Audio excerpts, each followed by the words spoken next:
South Korea's national debt rose to a new high last year, up almost 11% as the government spent more to help people in the pandemic. Still, the deficit was smaller than the year before, and the debt-to-GDP ratio was lower than that of many other developed countries.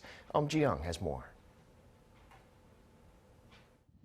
South Korea's national debt as of last year has reached an all-time high. The country's national debt last year stood at more than $1.8 trillion, up almost 11% on year. The debt-to-GDP ratio last year came to around 47%, up more than 3% from the previous year. It is largely due to the 2 rounds of supplementary budgets to support those hit hard by the pandemic. The government in a cabinet meeting on Tuesday reviewed the 2021 national settlement. The finance ministry said ahead of the meeting that despite debt increasing, the amount that it increased by is smaller than the previous year. Also, it added that the annual national deficit was smaller last year compared to the year before.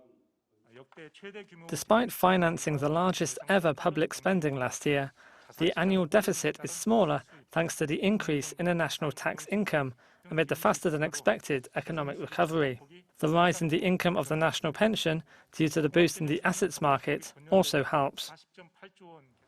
As South Korea has maintained an expansionary fiscal policy amid the COVID-19 outbreak last year, the country's spending stood at around $494 billion, up 9% on year.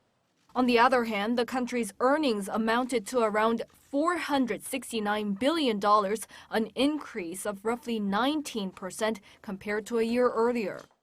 The deficit, which is the difference between the two, came to around $25 billion last year, which is $33 billion smaller than the deficit for the year before. An expert says the government has to seek ways to gradually reduce the national debt. It is understandable that the government has been running on deficit financing amid the pandemic, but as those release funds in the economy are causing the inflationary pressure to go up, the government should control its spending from now on.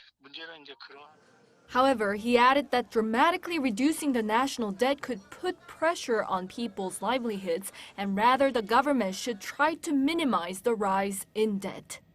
Eum Ji-young, Arirang News.